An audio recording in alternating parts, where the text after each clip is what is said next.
Hello, ladies and gentlemen. Welcome back once again to a brand new Let's Play walkthrough that we're going to be doing together. Today, we're going back to probably my more preferred genre of RPG, the strategy RPG.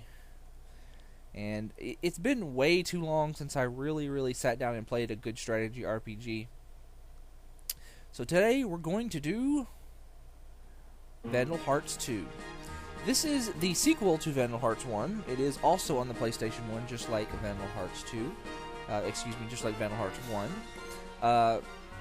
There is a second sequel on the PS3 and Xbox 360. It's a downloadable title called Flames of Judgment.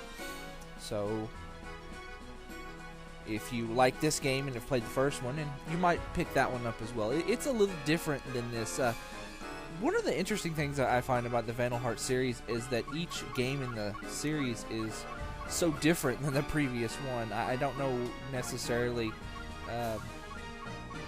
why that is. I mean, most of the time you get a series and some things remain consistent gameplay-wise, but, no, not in this game series. No, not at all. Anyway, one of the major differences between this game and the first game, whereas the first game was, like I said, you might have heard me talk about this before, the first game is real basic. Your side goes, their side goes. And the main difference in this game is both sides move one character at a time at the same time. That may not make a whole lot of sense until you see it, but just keep that in mind. A lot of people don't like that. I am not particularly fond of it. I can, put my distaste for it aside. There's a few ways to kind of game the system if you get used to it, and the computer does follow certain rules all the time, and then there's other factors that come into play, and things like that do make it a sort of deep system. But I think my initial aversion to this game probably was because I had played Vandal Hearts 1 much more recently, and then when I tried to play Vandal Hearts 2, it was like so different gameplay-wise. It's also a little different in tone. Vandal Hearts 1 was not exactly sunshine and rainbows. In fact, I dare say that I don't think I've ever played another RPG when you kill somebody, a fountain of blood gushes out of their head.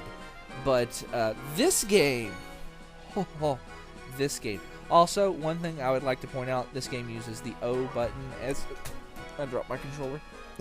as the confirm. So if you see me going in and out of menus a bunch of times, that is because my stupid fingers keep pushing X. This game has a story that can be best described as anytime your main character tries to do something, it makes it worse. Or every time somebody tries to do a good deed, they're punished for it. This game is depressing. Oh my gosh. Hopefully, I wouldn't give you enough time to read this. Basically, they're talking about the king died. His son is too young to rule, so his mother is ruling in his stead with some kind of bishop, I think, they're kind of acting as regents, and they're enforcing their rule with an iron fist. It also happens to have a sword in it. I will say this about this game, though. This opening scene really does set the entire tone of the game. I don't think they could have come up with a better scene to start off with that would pretty much just let you know what you're in for as you go through the game.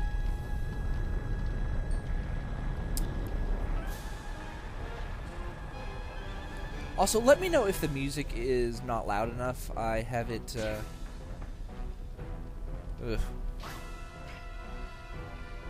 it's kind of hard to tell on my end if it's too loud, not loud enough, or what. So just let me know. But yeah, I mean, the game opens up with a burning village. They are killing every man, woman, and child. They just took a woman in the back alley, presumably to be raped and then murdered.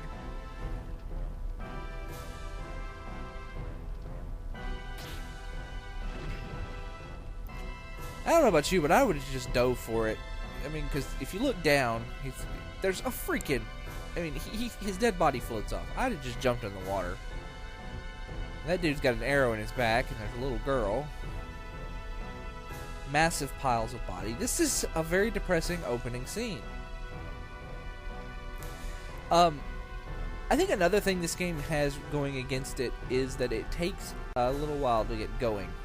You have to go through this entire prologue before you get to the real meat of the game. And there was a lot of talking.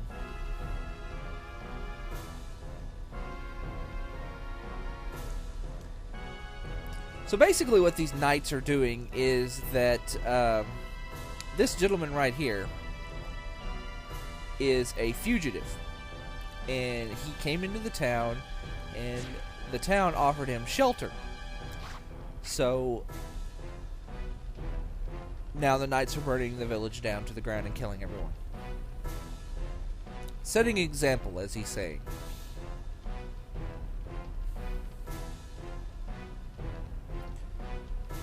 The village must burn.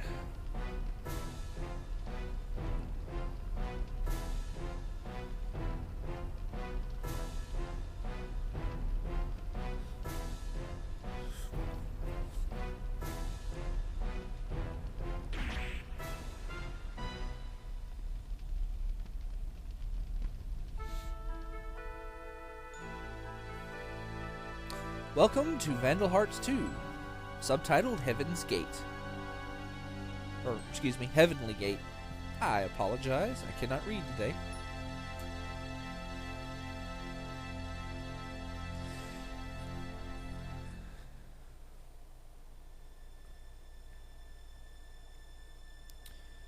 Prologue. Like I said, you gotta go through this prologue before you can really get to the meat of the game. But this prologue really does set up characters and things like that.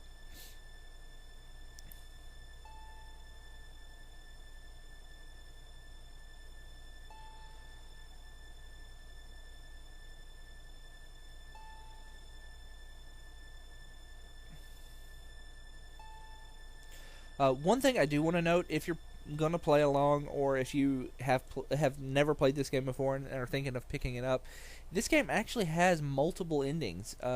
Ranging from really, really bad to slightly weird.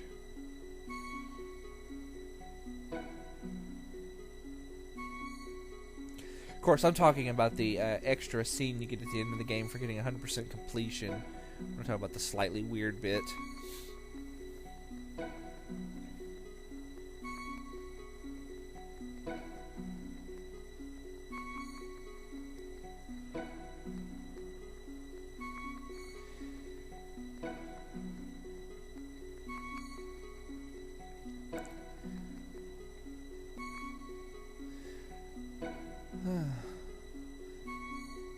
I will say this opening scene really does drag on a little too long. It wouldn't have been so bad if maybe they had done something like put a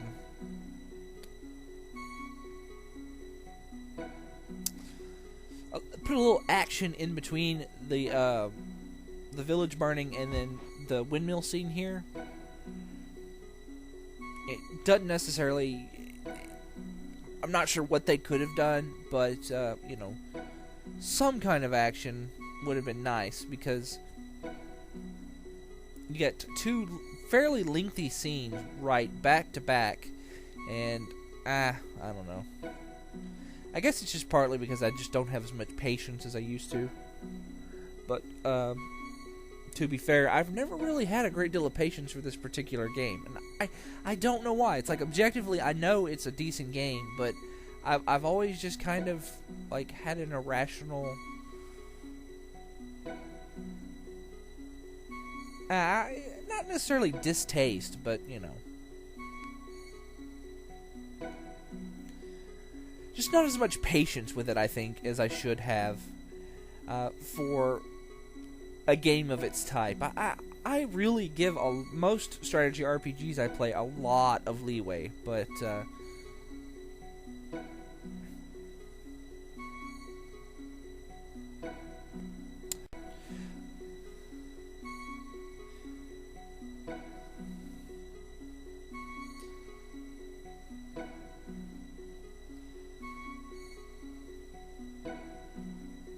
name? My name? Why? My name is Joshua. I could put Treble or Nicholas or whatever. N-I-C-H-O-L. No, I couldn't put Nicholas, but or something else in there. But he has a default name, so let's go with that. Plus, Joshua is a good strong name.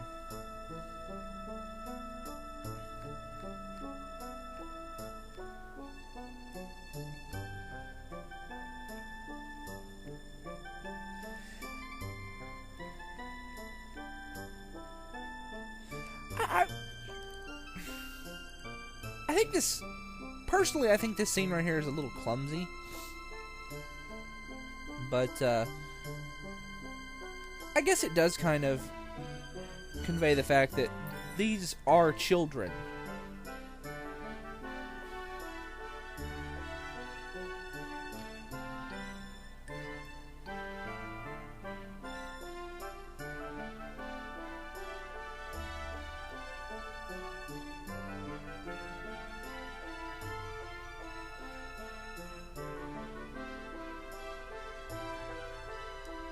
Also, Joshua, kind of a jerk.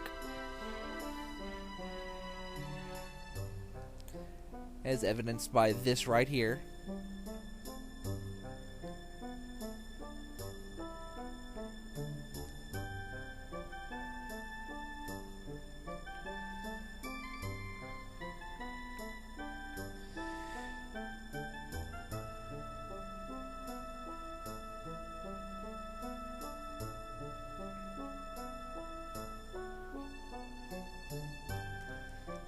So this video is probably going to go a little longer, this sets of video.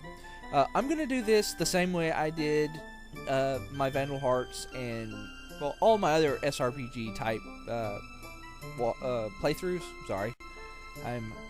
Use your words, Nicholas, use your words. I'm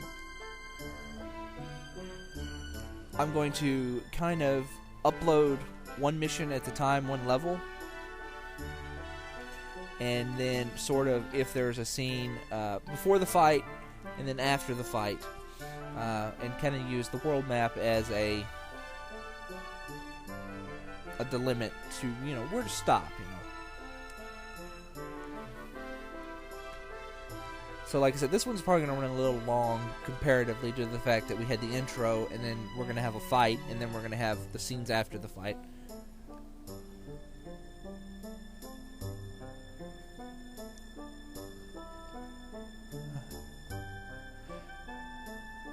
Cough. I can just picture him going, cough.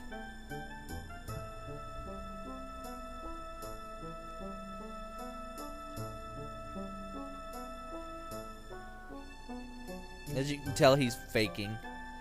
Like I said, kind of a jerk. But that's actually a very interesting... That's very true to life right there.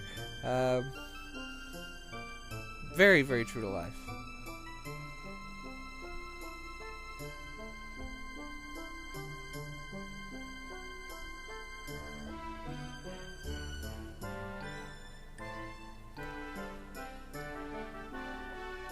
Yeah, a little bit.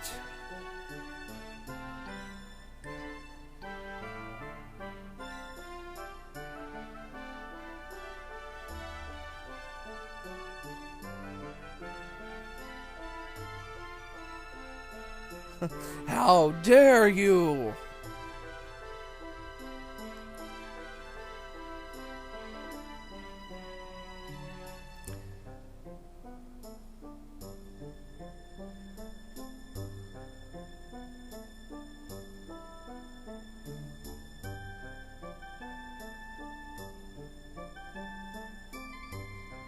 Yeah, he fell off a roof and then pretended he was hurt.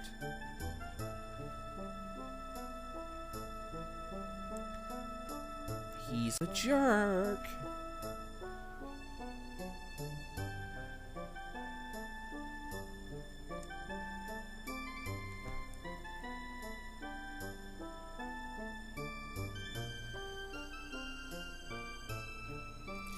One of the things in this game that is front and center, at least in the prologue, is a man's place in the world.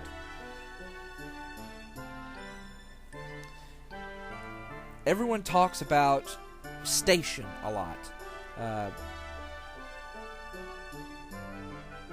Peasants should be peasants, and nobles are nobles, and nobles are better.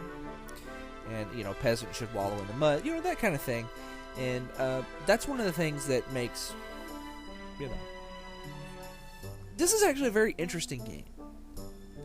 So don't take any negative things I say about it to mean that I don't like it. You guys have heard me talk bad about certain games before and then play them and then be like, even as much bad as I talk about certain things, I would not be playing the game if I didn't at least enjoy it a little bit.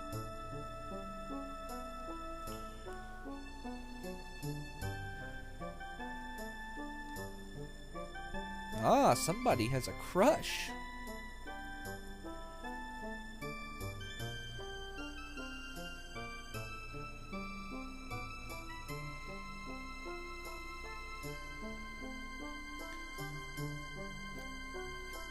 But this game right here is really, really a good example of what Konami was doing in this era. They had, I think, a certain tone to pretty much all the games they brought out in the PlayStation era. I mean, you got the Castlevania games, the Suikoden games,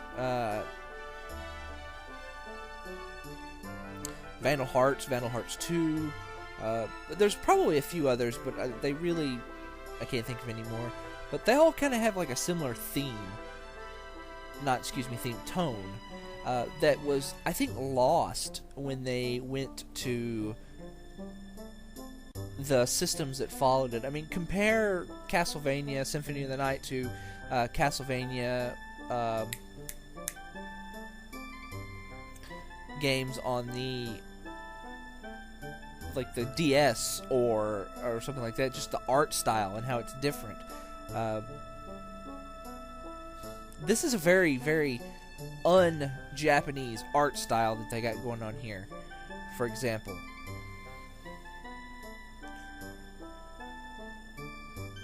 Although, for some reason, I do not like those portraits. You know what they remind me of? Old PC games, where they did the shading. That's exactly what they look like.